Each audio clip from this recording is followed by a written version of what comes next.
The Jets are like the mafia. It's like being a Jet fan is like in a mafia. As soon as you thought you're out, it pulls you back in. And here we are. Has familiarity with the system there. What was that? What was that word again? I'm having beers getting to me, you know. First Miller Lite, bro. Jets. Yeah, everybody beat the fucking Jets that was their first win. That was their first win in like forever. Yeah, they gave out free beer to the entire city because fucking Baker Mayfield beat the Jets. Yeah. Go ahead and break the ice. Fuck, man. Bro. You don't want to show up? Fuck. My God, you should have seen my story, bro. I watched it. I was going nuts. I wanted Thibodeau or sauce, and when he said he didn't even say Ahmad Gardner. He said Sauce Gardner. Yeah. I went nuts. And a text from Dennis like getting kicked out of the game. Sounds about right. I'm with security or something. This is ridiculous. They're throwing me out for farting on the face. What? And I'm like, what? He's like, yeah, the guy behind me says I keep farting on him.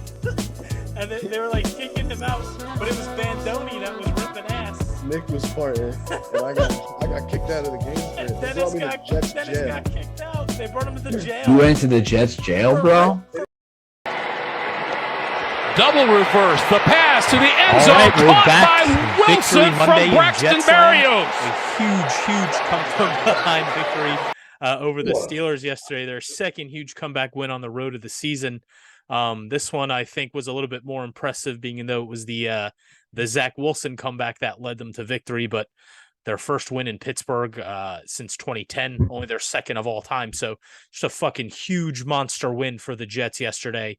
Really riding a lot of momentum into this huge division matchup coming up this weekend. But guys, how we feeling? We don't get many victory Mondays in Jets land, at least in the last decade or so. How we feeling?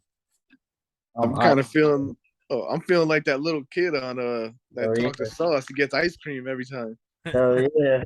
He gets ice cream. I get a beer. Here's Johnny. I will say though, as a Mets fan, it doesn't feel that great today because the Mets choked away the division over the weekend. So Victory Monday is a little bit more somber for me. But yeah, and just a quick before we get started, just to let everybody know, we're thinking of our boy Spiga. And thinking of everybody affected by Hurricane Ian down there in Florida, the devastation that went through there. Obviously, one of our co-hosts, Spiga, lives right in the Fort Myers area. He's still without power, no water, or anything like that. So we're thinking of him. We're thinking of all of you guys that listen from down in Florida. I know there's quite a few of you down there too. So just know we're thinking of you. Hoping you get back online soon so you can get with us, catch up on the Jets and all that good stuff. But yeah, if you didn't see the Jets yesterday, you missed a good one. Just what were you guys feeling going into that game? Because I know we didn't get a chance to record last week, but coming off of a disappointing loss the week before to Cincinnati, it felt like the high that they were riding into that after that Cleveland win, just kind of that bubble bursted real quick. Did you feel like they had a shot in this game? Yeah, hell yeah.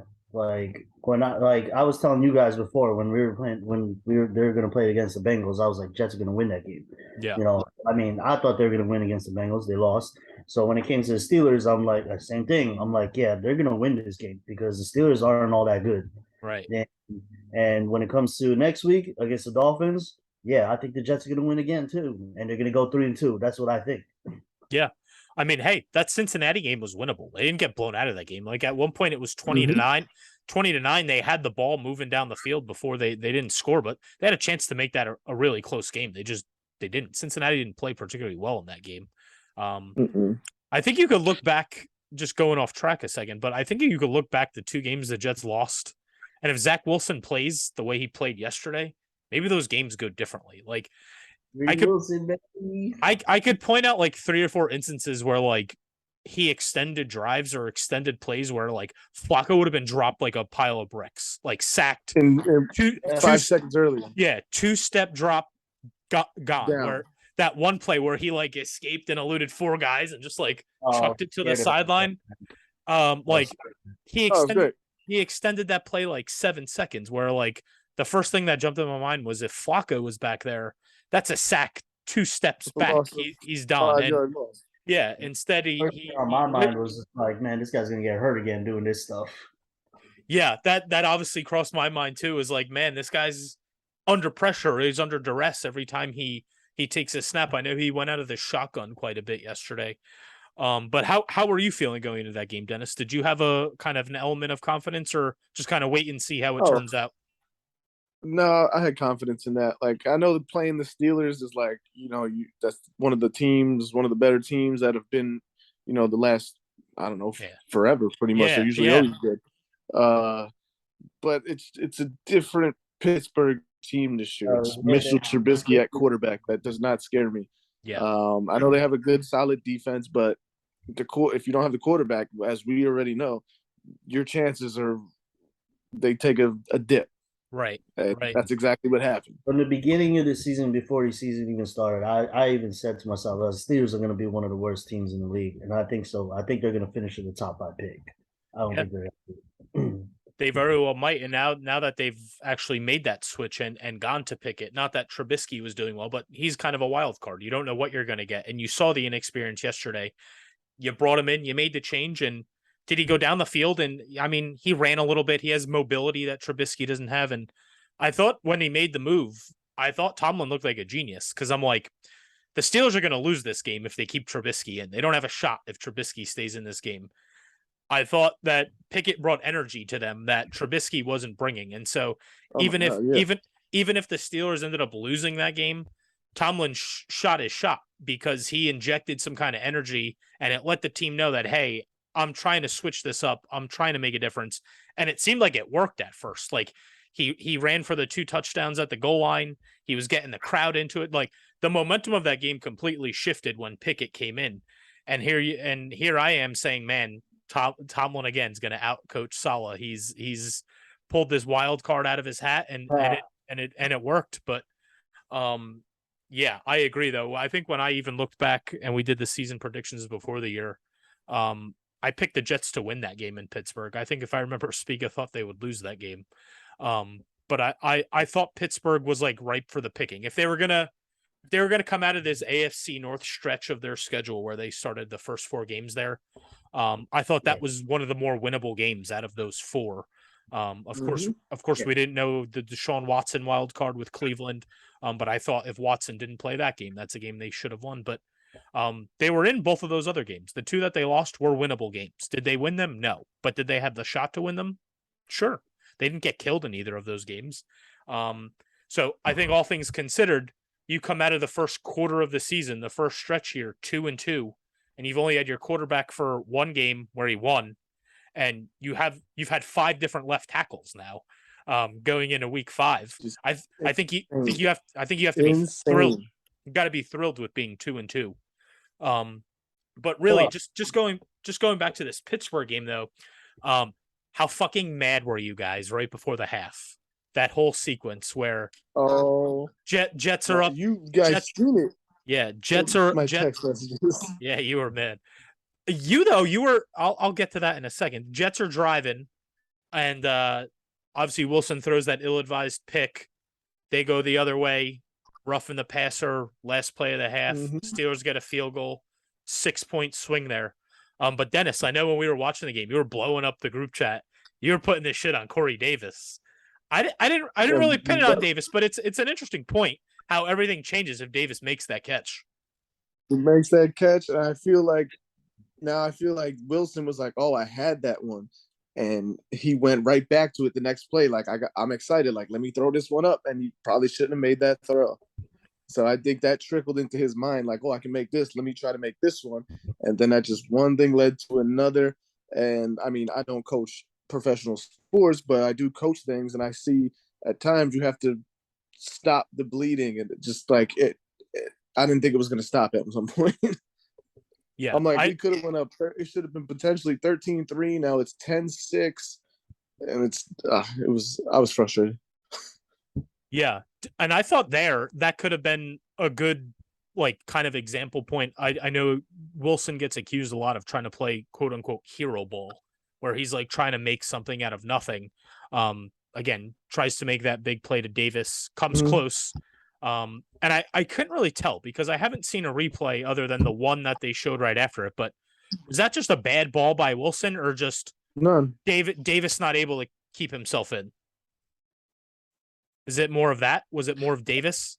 I think it was more of Davis not keeping. And as like a professional NFL wide receiver, you should be able to do that. So like it a wasn't big like the ball was falling out of bounds. Like he had a chance. Okay. Yeah, Corey Davis definitely redeemed himself. He redeemed himself. Definitely. We will say that he redeemed himself. But regardless of that, I think Wilson tries to make that play. Doesn't happen. Couple plays later, he tries to go throw that pick down the field. I think he's trying to make something out of nothing.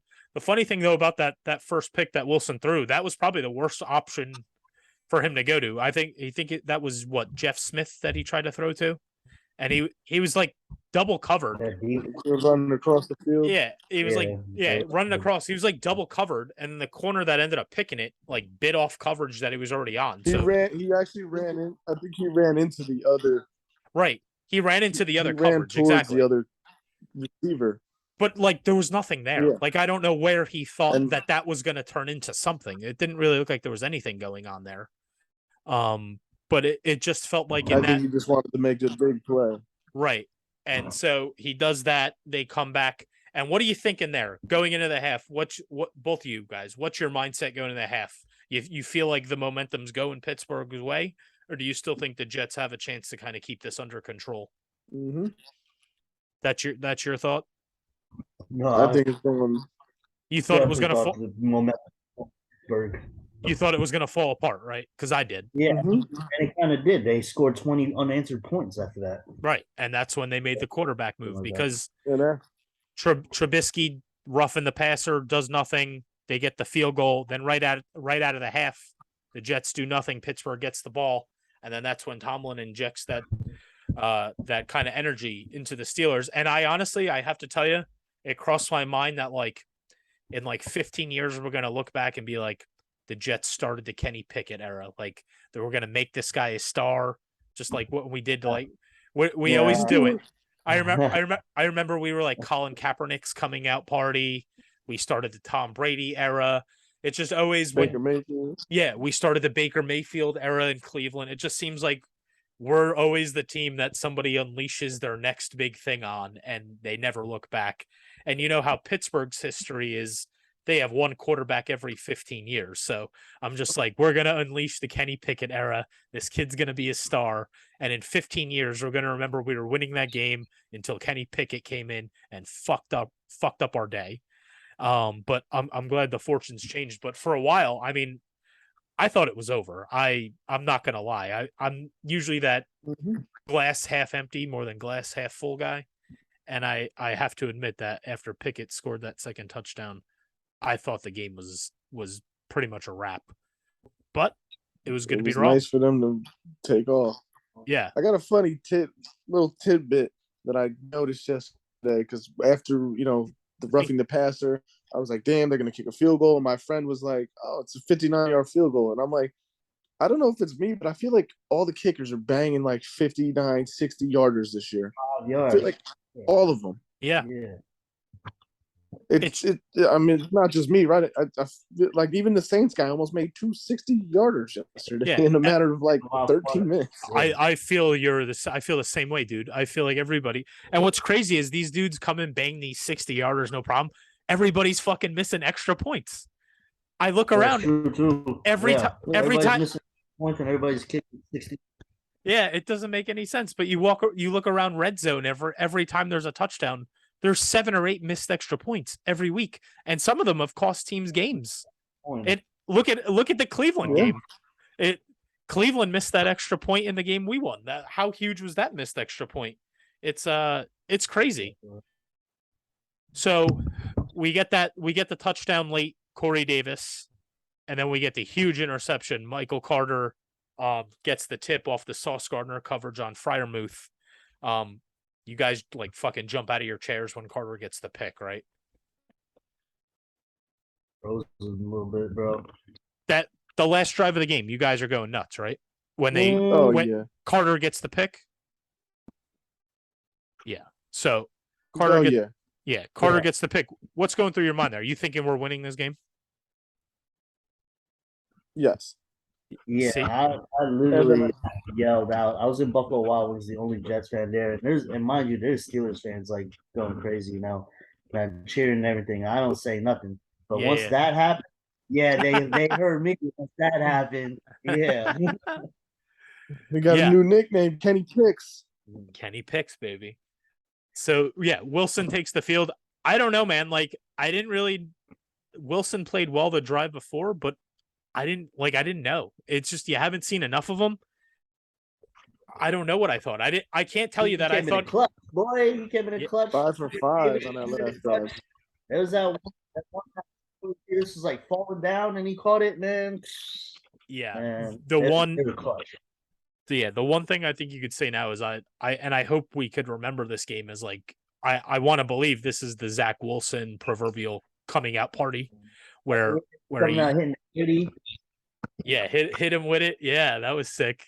Giddy That after Mhm. that got me hyped in the first Why quarter. is everybody doing it? Everybody does the damn gritty. I mean, I liked it, but everybody does that now. I don't get it. And you got to do it once at least. Yeah. I didn't mind it, but I feel like everybody does it. Of course, man. Everybody looks good except Mac Jones doing it though. When Mac Jones hit the gritty last year, And Adam Thielen. they should have blurred that shit out on ESPN when Mac Jones did it. That shit was ugly. But yeah, Patriots lose now. So I mean, this is a big game coming in this weekend. Obviously, Wilson ends up going down the field.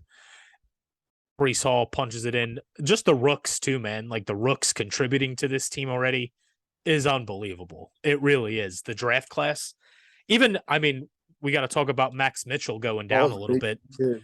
But how big is that guy been? Like coming in at tackle where the Jets didn't expect that guy to play at all. They drafted him as like a developmental project. And like in camp, they're like, oh shit, maybe we got something. And he's been forced to play and he's held his own. He's played really well at tackle. Unfortunately, it looks like they I was dodged actually a little upset he got hurt. Yeah, man, I was pissed. They couldn't afford to. They're going on to their 5th tackle now. It's crazy. Becton, Brown, Even 5 weeks.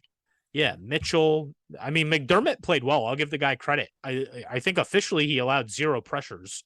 They moved APT to left tackle.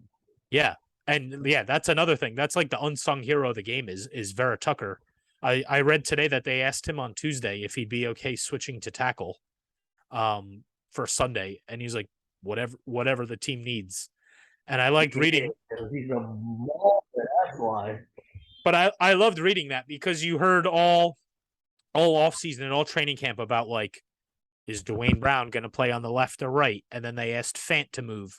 And you saw some kind of critical comments from Fant like, am I happy with it? No, but I got to do what I got to do type. Like, didn't seem like he was like thrilled about doing it. And you knew by kind of like the tone of his comment that he wasn't thrilled making the move back and forth, which I can't blame him. But I mean, if you're a team guy, you're a team guy. You do what the fuck the team needs you to do. And that's why I liked reading Vera Tucker's comments. Like there was no controversy in it. It's just like, yeah, they asked me to move and I was cool with it. So, and he played awesome. He played well, and we'll see what happens this week. I think Dwayne Brown's eligible to come off IR this week. They said they've been pushing him hard as hell in pregame the last 2 weeks, like on field before games, and they've been working him in practice. So I guess we'll see how far along he comes. But again, even though he comes in, it's a guy that hasn't taken a snap with any of this line yet. So there might be an integration period there too that you got to worry about with Brown. It's just the one thing that we didn't want, like instability with the line. We wanted everybody to be there, and now we're going on our 5th tackle in 5 weeks. And it's just not what you want when you have your young quarterback coming off knee surgery back there. I think I read today that Wilson had like the 4th shortest time yesterday in the pocket to throw, and he still was able to come back and win the game, but he didn't have a lot of time. He didn't have a lot of time back there. He had to do a lot of dancing and juking and jiving to kind of pull out what he did pull out. So they're really going to have to figure their shit out on the O-line moving forward if they're going to do anything, I would think. Yeah, some of Zach's throws were on the money. Like he was throwing dots. He was doing something. Woo! That big 4th down conversion to Corey Davis. Yeah, that was. I thought for sure they were gonna drop passes during that drive. I thought that was no catch first time I saw it by Davis. They showed the replay. It looked like the ball hit the ground, And I thought they were going to review it and call it no They got up catch. quick and ran the ball. I thought for sure they were going to call that no catch, and I was going to be fucking pissed. So I was glad it worked the way they were, but I thought for sure that ball hit the ground a little bit. But to your point, PJ, I think that's the biggest trait that we know Zach Wilson has. Is that's what everybody's talked about since the draft. That's the arm talent. But to me, doesn't it feel like, especially those last 2 drives yesterday, doesn't it feel like Wilson is a different guy when they run tempo or like kind of like no huddle or quick hitters moving up and down the field, in and out of the huddle, quick hitters, find your guys, find your spots, run the ball, get back to the line, no huddle. He seems like he's much more comfortable kind of rolling out and playing up tempo than he is like shotgun. Yes. All right, take a break. Yeah. I agree. And Mm-hmm. even going back to last year, I think like he was most successful last year in that 5-game stretch at the end of the year when they played up tempo. I think that's something they should look at doing on a permanent basis or at least a more regular basis than just when they're fucking down 10 points in the fourth quarter. I think they should think about really running a up pace or up tempo type scheme to kind of cater to what he does, because it seems like he's super comfortable when they run that. Also, the offense seemed very predictable on first down. Yeah. Well, every time they ran the ball on first down, it was for like -3 yards. Yeah. It seemed like they couldn't get the running game going yesterday. They were getting stuffed all day until really that it felt like it broke through in the fourth quarter. But I guess that's something you have to do. Like you can't abandon the run. You got to keep running it. Yeah, you can't abandon it. But for the first 3.5 quarters, the run wasn't really working for them. But it seemed like once like the middle of that fourth quarter hit, it seemed like Brees was getting big chunks. Carter was getting a little bit of traction, but really they had to use the running backs in the passing game most of the day yesterday because just Pittsburgh was like committing to the run and they were stuffing it. And I think the Jets need to run the ball to win. I don't think like Wilson can't play. I don't think Wilson could do what he did in the fourth quarter every drive. He needs the running game. They're going to have to rely on Hall and Carter. And again, that comes down to the offensive line being able to create holes for those guys. So they're going to have to kind of find their niche and kind of keep this thing rolling if they're going to keep this going. And on the other side of the ball too, I mean, the defense needs to step up. Like the defense, like against the Steelers, they got pressure, they got takeaways, they got picks. You know, they got like the defense needs to do their part as well. Like they can't be giving up these crazy ass catches to George Pickens all the time. Yeah. Like, I feel like that happens to the Jets every week. There's some crazy ass plays, like, and I'm like, this doesn't happen to everybody else. Right. Right. I watched George Pickens. Like I have him on a fantasy team. I can't even play him because he gets like 3 targets a game. Today he has 9 targets and he's catching everything thrown to him. And I'm just like, of course it's against the Jets. It's like another coming out party. But you do have to give Deontay Johnson almost caught that ball. I'm like really? It was just like a lot of things like went right for the Jets. Like if that pick didn't happen, that late pick, then they would have never got the chance. If Deontay Johnson had both feet in, that would have been a touchdown, then he probably would have never got a chance. So there's a lot of things that happened for the Jets, so that was good because usually they don't. Yeah, that's a good point. It's very Jets for those things to go against them. Like in years past, those things go against the Jets and they don't even have a chance to win that game. But I think that's just part of like winning football and developing a program and having your guys out there where like eventually if you stick to the program and like stick to the script, like things start to go your way sometimes. Like tipped balls, batted balls, like they can't go against you forever. Eventually they have to start going your way.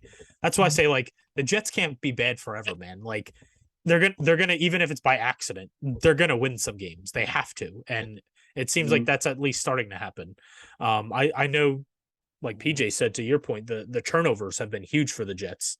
6 interceptions in the first 4 games for the Jets. They had 7 all of last year. So we probably only had like 14 or 15 last 2 years. Yeah, so they're already one interception away going into week 5 for their total for the entire season last year. So it just shows you how much better the secondary has gotten. And I think you have to give a ton of credit to the 2 guys on the outside, Reed and Gardner. Especially Reed. Like Gardner, we know the hype, we know the pedigree. but Reed was like a super under the radar signing. Like we were hype about it, but Mhm. I don't think enough people in the league know about DJ Reed, but I think they're going to know about him soon. I think he's given up. I think on passes targeted his way, he's given up like 6 completions for like 90 yards. And the thing that I think the most impressive thing that I also saw today, if you combine Sauce and Reed, they have not been penalized once this entire season. No pass interference, no holding. Neither of them have been penalized. So going into week 5, for especially a rookie like Sauce Gardner, like usually week 1 you want to pick on the rookie. Like he's not even getting targeted a lot. I think that's part of it. He hasn't been penalized because they're just not throwing his way. He's been that good. He's affecting games. He's affecting what people want to do on that side of the ball. And I think when we drafted him, that's what you wanted him to do. When you look back to where we were a year ago with, what was his name? Bryce Hall, or he was the number 1. Yeah. Not playing anymore. He's not even dressed. He's been inactive every game this season. He's not even playing. He was our quarterback 1 last year. So it just shows you how much depth they've added at that position. But turnovers go a long way. That's part of winning football. Look at the teams that were good last year. I mean, I look back to Indianapolis. I feel like Indianapolis had like 5 interceptions a week last year, and of course they faltered that last week. But like, good defenses just come up with the ball, man. And if they don't make that interception yesterday, they don't get. If Carter doesn't get that tipped ball off Freiermuth, they don't have a chance to win that game. Steelers could go run out the clock, and that's all she wrote. So huge, like I said, improvements on the defense. Rookies are making an impact all the way around. Got to be happy with Sauce. You're happy with Garrett Wilson. Little quiet yesterday. Not really involved as much as he's been, but of course, I think that also comes with getting acclimated with Wilson. And I think they ball out against the Dolphins at home, and they got the first dub at MetLife. And we're on to Miami. Yeah, that brings me to my next point. This has to be, I mean, correct me if you remember different, but this is the biggest probably Jets home game since 2015, right? The Fitzpatrick year. The Texans part in the face game. Nah, that wasn't as big as this one. But yeah, it had to be when Fitzpatrick was the quarterback. Yeah, the year that they almost made the playoffs. This is the biggest home game in 6 or 7 years, and I'm so fucking tired of going to MetLife for these Jets Dolphins game, and 70% of the people are Dolphins fans because Jets fans sell their tickets for $20 and don't fucking show up, and they give them the Dolphins fans that pack the place. Now you're 2-2. You're 2-2. They're 3-1. They're without Tua. Tua's dead somewhere. He's not playing. You have a chance to go in there. Potentially, you could walk out of Sunday tied for the division lead if Buffalo happens to slip up in Pittsburgh. Don't see that happening, but I mean, there's an opportunity for you to at least get to 3-2 and tie yourself with the Dolphins. For all the talk. Yeah, for all the talk about how good the Dolphins are and Waddle and Hill and this unstoppable defense that they're going to have. I mean, are they good? Fuck yeah, they're good. But like, are they beatable? Fuck yeah, they're beatable. Like, and if you're a team that is riding high with momentum, you're at home, feed off the energy of your fan base, and go out there and get a huge division win. They have to start winning division games too. Like, I was about to say that Robert Saleh has been preaching it. Like you got to win your division. You got to win your division games. And right now, their division rival, the Dolphins, are injured with Tua. So it's perfect. It's a perfect time for them to get to steal a dub. You know, they're home underdogs. Like, you know, like they're gonna win this game. I feel like. So Tyreek, you picked the wrong team. Screw your state taxes. And like, it's gonna be a lot of things. Yeah, I saw they asked him today how close he was, and he said it was like super close to him going to the Jets, but ultimately the state taxes or no state income tax or whatever in Florida was like the factor that weighed him to the Dolphins over the Jets. So I would have done the same thing. Yeah, me too. State tax too, Tyreek. Yeah, I mean, I can't blame him. I would have done the fucking same thing too. If you're going to 2 shitty teams, I'm going to go to the one in nicer weather that gives me more money. So I don't blame the guy.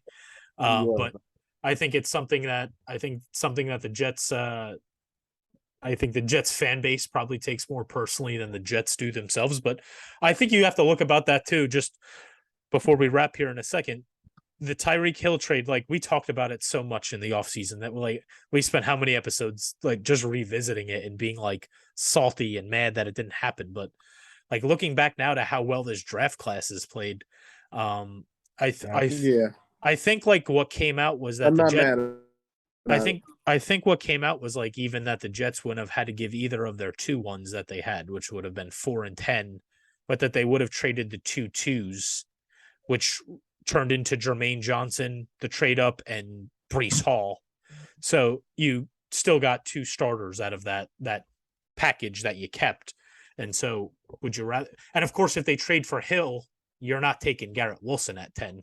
You're probably taking Jermaine Johnson at 10. Truthfully, they thought about taking him at 10. Tackle.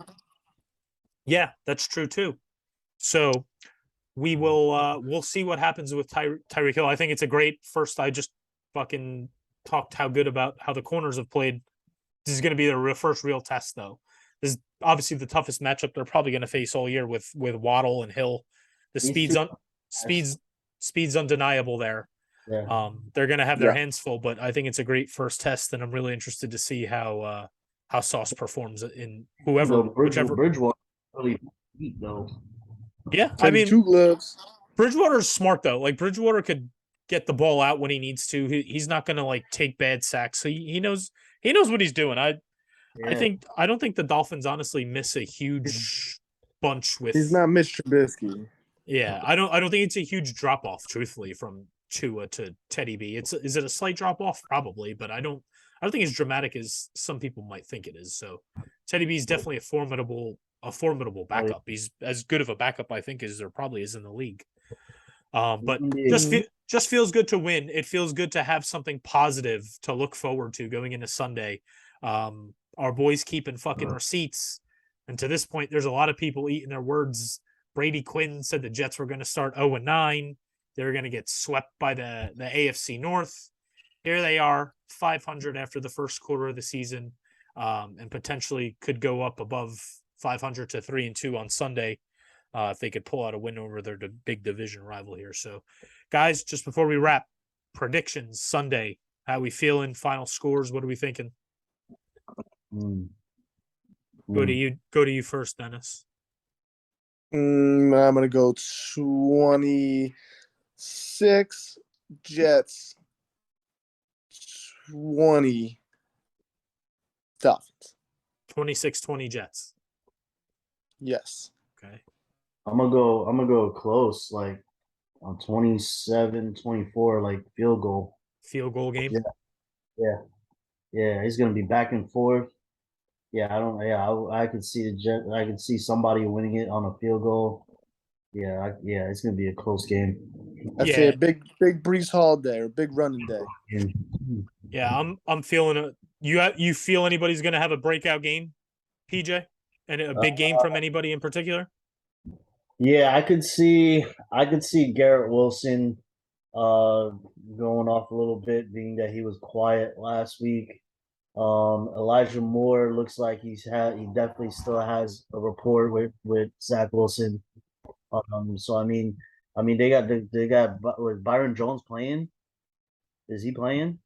I don't know yet. I haven't seen that.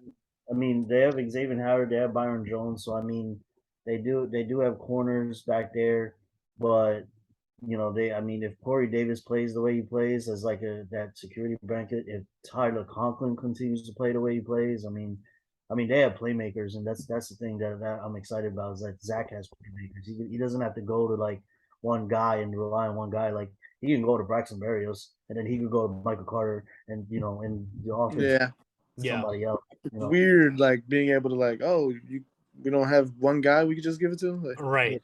We have them all at our disposal. There's so many options. Yeah, I feel a Jets win. I'm right on the same page as you guys. I think it's going to be a close game somewhere in the mid to high 20s. I'm going to go Jets 28, Dolphins 24, something like that. I'm kind of along the lines of you, Dennis. I think Breece Hall is going to eat in this game. I feel like they've been leaning more his way the last 2 weeks, where like first week or two, it felt like it was more of like a 50-50 split between him and Carter. And it feels like when they're going to pound the rock, it feels like Hall's kind of just slowly turning to be the guy a little bit more than Carter. And I feel like he's played well in all these games. Like they use him out in the open in passing and in the passing game, and he blocks a little bit and he runs the ball, but you haven't really seen like that. He hasn't had a 100-yard game where he like 18 carries for $110. Like it's like it's like 9 carries for 42 yards or 8 carries. He's like a bruiser. Yeah. I think you're going to see like that 12, 13, 14 carry, like 110, 120 yard and a tutty type game from him this week. I feel like it's or as well, if we're gonna do well against those receivers, we're gonna need this guy. Boom. Sauce. Let's go. All right, fellas. Well, we appreciate you hopping on. Thank you all for listening. Episode 14. That's going to wrap here for the Jets group chat pod. Peach, Dennis, have a good night, boys. We'll talk next week. Hopefully, after a huge Jets dub over the Dolphins this Sunday. Yeah. Victory Monday, baby. Yeah, Victory Mondays are sweeter to record on. That's for fucking sure. All right, boys. We'll talk. All right. See you later. Later.